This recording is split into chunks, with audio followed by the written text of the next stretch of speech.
Hi, ఇలా మీ ముందుకు రావడానికి కారణం విశ్వంభర. చాలామందికి డౌట్ ఉంది, ఈ చిత్రం ఎందుకు డిలే అవుతుంది, ఆలస్యం అవుతుంది. ఈ ఆలస్యం, ఈ జాప్యం చాలా సముచితో నేను భావిస్తున్నాను. ఎందుకంటే ఈ చిత్రం సెకండ్ హాఫ్ మొత్తం విఎఫ్ఎక్స్ అండ్ గ్రాఫిక్స్ మీద ఆధారపడి ఉంది.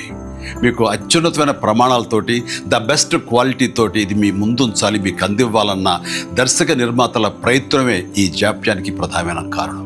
ఎలాంటి విమర్శలకు తావివ్వకుండా శ్రద్ధాశక్తులతో తీసుకుంటున్న సముచితమైన సమయం ఇది. ఇక ఈ చిత్రం గురించి చెప్పాలంటే ఇది ఒక చందమామ కథలా సాగిపోయేటటువంటి అద్భుతమైనటువంటి కథ. ముఖ్యంగా చిన్నపిల్లలకు, మరీ ముఖ్యంగా పెద్దవాళ్ళలో ఉండే చిన్నపిల్లలు ఉంటారే, వాళ్ళని సైతం ఇది అలరిస్తుంది, వినోదపరుస్తుంది. ఈ సినిమా రిలీజ్ ఎప్పుడెప్పుడా అని ఎదురు చూసే మీతో పాటు నాకు కూడా సమాధానంగా యూవి క్రియేషన్స్ వాళ్ళు ఒక చిన్న గ్లింప్స్ని మనకు అందివ్వబోతున్నారు.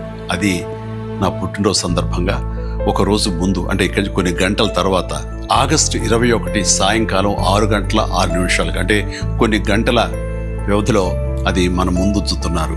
అది మనల్ని ఖచ్చితంగా ఆకట్టుకుంటుందని నమ్మకం నాకైతే ఉంది. గ్లింప్స్ వస్తుంది, అది మనల్ని అలరిస్తుంది. అది సరే, ఇంతకీ రిలీజ్ ఎప్పుడు చెప్పట్లేదే, అది కొంచెం లీక్ చేస్తున్నాను. చిన్నపిల్లలు, పెద్దవాళ్ళు ఉండే చిన్నపిల్లలు దీన్ని ఎంజాయ్ చేసే సీజన్ సమ్మర్ సీజన్, వచ్చే వేసవి 2026 వేసవి నాడు ఈ సినిమా మీ ముందు ఉంటుంది. నాది భరోసా. ఎంజాయ్. ఈ చిత్రాన్ని చూడండి, ఆస్వాదించండి, విశ్వంభరను ఆశీర్వదించండి.